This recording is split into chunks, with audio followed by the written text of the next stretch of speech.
collectively ရဲ့ energy ကအရင်ဆုံးเนาะ5 for ဆော်ကြတယ်ကိုကတစ်ခုခုမှအနိုင်ရထားတာเนาะ 6 of cups ကိုကတစ်ခုခုမှပေါ့เนาะအရင်လုံးကပေါ့တစ်ခုခုမှကိုကမတရားခံခဲ့ရတယ်ဆိုလို့ရှိရင်အခုကိုကအနိုင်ရပြီတဲ့เนาะ energy ကတော့ကောင်းတယ်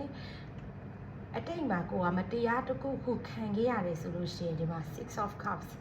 အခြေရေးမှာပဲဖြစ်ဖြစ်ပေါ့နော်အခြေရေးမှာပဲဖြစ်ဖြစ်အဲ့လိုမျိုးအခြေရေးမှာပဲဖြစ်ဖြစ်ကိုကမတရားခံခဲ့ရတယ်ဆိုရင်နော်နောက်ကျောသားနဲ့ထုတ်ခံရတာတစ္ဆာဖောက်ခံရတာအဲ့လိုမျိုးဆိုလို့ရှိရင်ဒီမှာကြည့် 5 for source energy နဲ့ကိုကအခုချိန်မှာအနိုင်ရပြီးပြီအနိုင်ရတချို့ကြောင့်လည်းနိုင်ရပြီးပြီပေါ့နော်တချို့ကြောင့်လည်းအနိုင်ရတော့မှာကိုမတရားခံခဲ့ရတယ်မှာ judgment လည်းပါတယ်နော်မတရားတာခံခဲ့ရတယ်ဆိုဒီမှာကိုကအနိုင်ရတော့မှာတဲ့ပြီးရင်ကိုစီကိုလင်းလင်းမြန်မြန်ပဲတော့ Ace of Wands ကသတင်းစကားတွေလာဖို့ရှိတယ်ဒီလားနော်သတင်းစကားတွေမှာကိုစိုက်ပြိုးထားတယ်ကိုစိုက်ပြိုးထားတယ်ကိုပြန်ရိတ်သိမ်းရတော့မယ့်အချိန်ရောက်ပြီဒီမှာဒီအကိုကြည့်စရာဖြစ်နော်ကိုစိုက်ပြိုးထားတာတွေကိုပြန်ရုပ်သိမ်းရတော့မယ်ရိတ်သိမ်းရတော့မယ့်အချိန်ရောက်ပြီဒါလည်းကောင်းတဲ့ energy လို့မြင်နေဒီလားကိုအတိတ်မှာတော့ကိုနောက်ကျောသားနဲ့ထိုးတာပဲဖြစ်ဖြစ်ခံရတာပဲဖြစ်ဖြစ်သစ္စာဖောက်ခံရဖြစ်အခုကိုစိုက်ပြူထားတာပြန်ရိတ်သိမ်းပြီးတော့ကိုကအနိုင်ရပြီတဲ့နော် Hangman energy နဲ့ကိုကစိတ်ရှည်လက်ရှည်နဲ့စောင့်ဆိုင်နေရတဲ့အချိန်တခုရောက်ရှိလာပါပြီကိုရယ်နော်ကိုစိတ်ရှည်လက်ရှည်နဲ့စောင့်ဆိုင်နေရတဲ့အချိန်တခုကိုရောက်ရှိလာပြီပြီးတော့ fortune ဒီမှာအဲကျမရထားတစ်ပတ်လဲပြီကိုစိုက်ပြူထားတာပြန်ရိတ်သိမ်းရမယ်ဟိုမှာ King of Cups ရဲ့ energy ရလေကွာ emotional physically ရော balance ဖြစ်နေနော်နောက်တစ်ခုကဗာမြင်လဲဆို King of Cups energy နဲ့ကိုဘဝမှာအဲ့လိုပျော်ရွှင်စရာကောင်းတဲ့ကိစ္စတွေရောက်ရှိလာမယ်လို့လည်းမြင်တယ်စိတ်ချတဲ့လို့ကိုယုံကြည်ရတဲ့မိတ်ဆွေတငယ်ချင်းအပေါင်းအသင်း partner အဲ့လိုလူတွေကိုရရှိလာနိုင်တယ်တဲ့နော် King of Cups energy နဲ့ဟောမှာ judgmentကိုစိုက်ပြူးထားတာကိုပြန်သိရုပ်သိရတော့တဲ့အချိန်တွေပါနော်ကိုဖွာတွေကတော့မနေ့ကလည်းလေဒီကက်ကြရည်လားတော်တော်ဟိုဘယ်မှာလဲပိုင်1 2 3မှာပဲဒီဟာလေကိုကလေဉာဏ်ပညာရှိနဲ့ကိစ္စတိုင်းကိုစိတ်ရှည်လက်ရှည်နဲ့ဆုံးဖြတ်ချက်ချခဲ့တဲ့များကိုအတွက်ဒါအခုချိန်မှာဒီမှာကြည့်တာကိုကဒီကျွေးယူတော့ရင်အောင်လုပ်နိုင်တယ်ပေါ့နော်ရင်အောင်လုပ်နိုင်တယ်ဆိုတော့ကိုယ့်ရဲ့စိတ်ရှည်မှုတွေတီးခံမှုတွေကိုအတိတ်မှာထားရှိခဲ့တဲ့ဟာတွေကအခုချိန်မှာကိုယ့်ဘဝတွေကိုကောင်းခြင်းတွေနဲ့ပြန်ဝင်လာတော့မှဒီလားဒီမှာ 6 of cups နော် base of the deck ကတချို့တွေနော်မနေ့အတိတ်ကလူတွေပြန်ဝင်လာဖို့ရှိပါတယ်အတိတ်ကလူတွေမဟုတ်တော့ single လေးတွေဆိုလဲနော်လူတစ်ယောက်ကတော့ကိုယ့်ဘဝတွေဝင်လာဖို့ရှိပါတယ်အချီရေးမှာလို့မြင်တယ်အချီရေးမှာနော်လူတစ်ယောက်ကတော့ကိုယ့်ဘဝတွေဝင်လာဖို့ရှိရဲ့တဲ့နော်ဒီမှာပြောလို့မစုံသေးဘူးလူတစ်ယောက်ကတော့ကိုယ့်ဘဝတွေဝင်လာဖို့ရှိပါတယ် King of Pentacles အဲ့ဒီလူကငွေရေးကြေးရေးအလုပ်အကိုင်း stable ဖြစ်ပြီးသားလူနော် main ကလေးဆိုလဲဟိုမှာ Queen energy နဲ့ရှိတဲ့ main ကိုကယောက်ျားလေးဆိုရင်ဝင်လာမဲ့သူက Queen of Cups energy ဟိုမှာ King of Cups Queen of Cups စီကဲကွာ main ကလေးဆိုရင် King of Cups King of Pentacles energy နဲ့လူတယောက်ကိုဘွားတယ်ဝင်လာတော့မယ်ဟောတဝေါပြန်လဲစတင်ခြင်းတွေရောက်ရှိပြီကိုဘွားတွေကောင်းတယ်နော် energy ပြန်လဲစတင်ခြင်းတွေရရှိလာပါပြီတဲ့ဒီမှာနော်ဒီမှာ Ace of Pentacles Strength ဒီမှာတွေ့လားအရင်လေအဲ့ဒါလေးကျွန်တော်တို့မြင်လဲဆိုတော့လေ divine timing လို့မြင်နေသီးလားအခုဝင်လာမဲ့လူကလေကိုနဲ့အဲ့လိုမျိုးspiritually အဲ့လို connect ဖြစ်တဲ့လူပေါ့နော်အဲ့လိုမျိုးဟို twin flame တို့ soul mate တို့အဲ့လို energy ရတယ်ဘာလို့လဲ Queen of Cups King of Cups နော်ပြီးတော့ဒီမှာမင်းတို့ရှစ်ပါဒီမှာ the strength ဒီလိုမျိုးလေအဲ့လိုဒီနေ့အဲ့လို divine timing ကလေးကြာပြီလို့အဲ့လိုမျိုး spiritually အဲ့လိုမျိုးဟို connect ရှိတဲ့လူတွေဆိုလေဒါ divine timing ရောက်လာပြီလို့ကျွန်မမြင်နေသီးလား hermit ဆိုတာဒီ wine reflection မှာဒီ dark ရဲ့ဟိုဟာ significant ကတ်ပေါ့နော်အဲ့ဒါဆိုတော့အရန်ကောင်းပါလေကိုဘွားလုံးဝကိုစိုက်ပြောထားတာ oh queen of wands ကိုစိုက်ပြောထားတာတွေကကိုစီကိုအစ်စ်တစ်ဖန်ပြန်လဲရောက်ရှိလာပါပြီတဲ့ဒီ collective တွေထဲမှာလေဒီ collective တွေမှာလေညာတော့အဖြစ်ရလေအတိတ်ကအဲ့လိုမျိုး cheating လုပ်ခံရတာနောက်တော့ဓာတ်နဲ့ထုတ်ခံရတာအဲ့လိုမျိုးလူတွေပါလိမ့်မယ်သိလားအဲ့လိုမျိုးလူတွေကခုဆိုလို့ရှိရင်တဲ့ကိုယ့်ရဲ့အချိန်ကရောက်ရှိလာပြီပေါ့နော်ကိုရင်တော့ကောင်းခဲ့တာလေကိုအားလုံးကတည်းကိုကြည့်လိုက်အကုန်အကောင်းတွေရွေးတွေ့လားတခုမှ negative ကမပါဘူးဒီ five of swords ဆိုလဲလေ negative လို့ကျွန်မမခံစားအောင်ကိုကဒီမှာကြည့်ဒါကို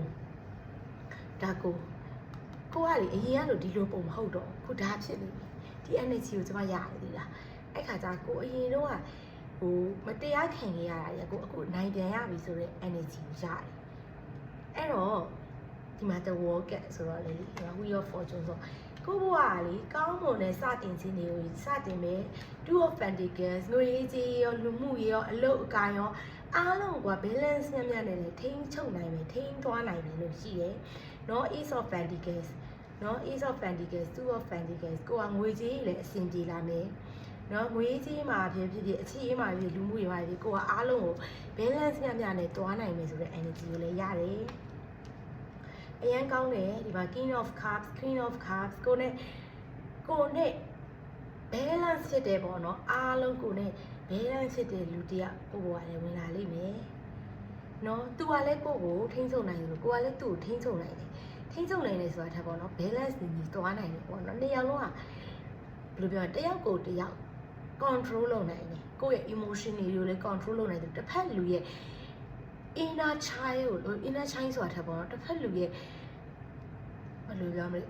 တစ်ဖက်လူရဲ့စိတ်ကိုလည်းကိုက control လုပ်နိုင်တယ်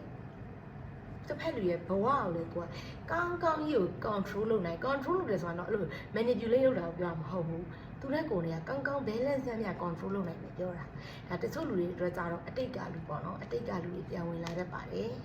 နော်အတိတ်ကလူတွေလည်းပါတယ်သူရီးစားဟောင်းတွေ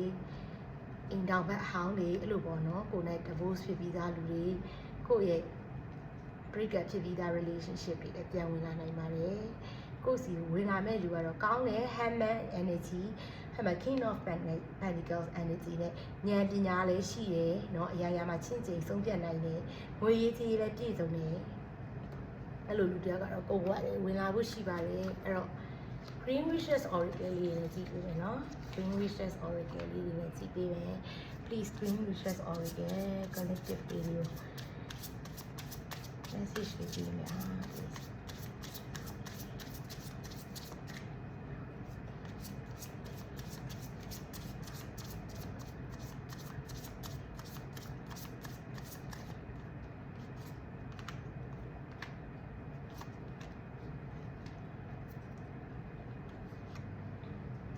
winter တွေ့လား winter leaves အော်ဒီမှာကြည့်ပါဦးအရင် energy ကရ winter เนาะဒါကကျွန်မဘယ်လိုမြင်လဲဆိုတော့လေဒီဝင်လာမဲ့เนาะမိန်းကလေးဆိုလဲဒီ king of cups ကပေါ့เนาะယောက်ျားလေးဆိုလဲဒီ queen of cups energy နဲ့ဒါမိန်းကလေးဆိုကိုကမိန်းကလေးဆိုရင်လေဝင်လာမဲ့လူကကိုယ့်ထက်အသက်ကြီးနေတယ်သိလား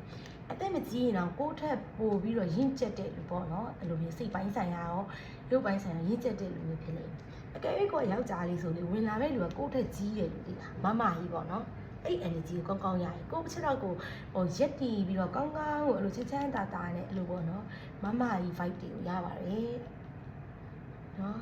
emotionally လည်း stable ဖြစ်ပြီးသားအဲ့လိုဘဝမှာလည်းဘယ်လိုပြောမလဲတည်တည်ငြိမ်ငြိမ်ဖြစ်နေတယ်ပေါ့နော်အဲ့လိုမျိုး energy ရရင်ကိုယ့်ထက်ကြီးလိမ့်မယ်ညောင် winter ဒီမှာ an ending နဲ့ recharging နဲ့ reflection နဲ့เนาะဒီမှာကြည့်ဒီ winter ကဘယ်လိုမျိုးကျွန်မဟိုကရလဲဆိုတော့လာမဲ့ winter မှာဝင်လာလိမ့်မယ်သိလားအခု September October November December September တော့မဟုတ်ပေါ့နော် November December လောက်ပါပေါ့နော် November December လောက်ပါကိုဘွားတယ်လူတယောက်ဝင်လာပါလိမ့်မယ်တဲ့ဒီမှာ renewal ခဏလည်းပြောရတော့ဒီမှာ six of cups တချို့လူတွေဒါ renewal သိလား revival progress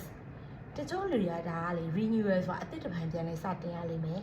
တချို့လူတွေကအဲ့လိုမဟုတ်ဘူးဒီမှာကိုယ့်ဘဝကိုအသစ်ပြန်လဲစတင်ရမယ်နော် mushroom မှာ recycling breaking down problems တွေ့လားဒီလိုမျိုးဒီစောင်းရင်းတော့ရောက်ရင်လေကိုကအားလုံးကိုဘဝအတိတ်ကပြန်စပြီးတော့လေဒီလားပြဿနာတွေလည်းအားလုံးကိုဖြေရှင်းနိုင်လိမ့်မယ်အခုရှိနေတဲ့ပြဿနာတွေလည်းပြီးဆုံးသွားလိမ့်မယ်လို့ energy ရပါတယ်ဒီမှာ B တွေ့လား community cooperation sweetness ကိုယ့်ရဲ့ဘဝတွေကိုမိတ်ဆွေကောင်းနေနော်ပတ်ဝန်းကျင်ကောင်းနေမိတ်ဆွေတွေဝင်လာဖို့ရှိတယ်ကိုက community တွေ community အဲ့လိုအဖွဲ့အစည်းဆိုတော့ဗောနော်မိတ်ဆွေတကယ်ချင်းအပေါင်းအသင်းနေနဲ့လေဟိုတင်တန်းတူတက်တာတင်တန်းတူတက်တာဖြစ်ဖြစ်အလုပ်တူလုပ်တာဖြစ်ဖြစ်ခရီးတူထွက်တာဖြစ်ဖြစ်ပျော်ရွှင်ခြင်းတွေကိုရရှိလိမ့်မယ်ဒီမှာစုပေါင်းပြီးလှုပ်ခြင်းအားဖြင့်လေကိုယ့်ဘဝမှာအောင်မြင်မှုတွေရရှိလာပါလိမ့်မယ်တဲ့နော်သူများတွေနဲ့စုပေါင်းပြီးတော့အဲ့လိုစီလုံးနဲ့လှုပ်ခြင်းဖြင့်လေကိုယ့်ဘဝမှာအောင်မြင်မှုတွေရရှိလာမယ်တဲ့ပြီးတော့ဘာတာငါပြင်းလဲဆိုတော့လေပြားလေးတွေကလေဒါရိတ်ခါဆိုလဲစုဆောင်တယ်လေဒီလားသူတို့ပြားဒီတို့ပြားအောင်ပါလေအဲ့တော့စောင်းလေးကြော်သွားလို့ရှိရင်ကိုကပေါ့နော်ကိုဘဝအတွက်အဲ့လိုစုဆောင်ဖြစ်လိမ့်မယ်ငွေကြီးပဲဖြစ်ဖြစ်ပေါ့နော်ငွေကြီးဆိုလဲကိုစုလောက်စုလဲစုဆောင်တဲ့နေလို့ဒီလိုမျိုး message ကိုရတယ်ဒီဘာပေါ့နော် energy ကအဲ့လိုရတယ်ကိုဘဝအတွက်ကိုစုဆောင်စရာရှိတာစုဆောင်ပါတဲ့နော် okay energy လေးကတော့ကောင်းတယ်နော်ဒီထဲမှာလာကြည့်တဲ့လူတွေကလေအဲ့လိုဘဝမှာလေတကယ်ဘယ်လိုပြောလဲစိတ်နေစိတ်ထားပြေဝတဲ့လူတွေတစ်ဖက်ကိုကျင်နာပေးတဲ့လူတွေစိတ်သဘောထားပြေဝတဲ့လူတွေပူညီတတ်တဲ့လူတွေအနစ်နာခံတတ်တဲ့လူတွေကိုကျွန်မမြင်ပါတယ် energy ကလေ sign တွေဆိုလို့ရှိရင်လည်းဒီ water sign တွေ sign တွေကတော့ဒီမှာအကုန်ပါတယ်เนาะ water sign ပါတယ် air sign ပါတယ်ဟာမှာ fire sign ပါတယ် water sign တွေတော့ပိုမြင်တယ်ပေါ့เนาะကျွန်မ water sign မြင်တယ်ဒါဆို air ဒါက strength က fire နဲ့တူတယ်เนาะအဲ့တော့ကောင်းပါလေဟိုမှာ art sign လည်းမြင်တယ် sign တွေကတော့အုံပါတယ်ဒီလားဒီမှာ pentacle စီဆိုတော့လေ sign တွေကတော့အကုန်ပါတယ်အဲ့တော့အားလုံးပဲ good luck ပါကံကောင်းကြပါစေနောက်နေ့မှာတွေ့ပါမယ်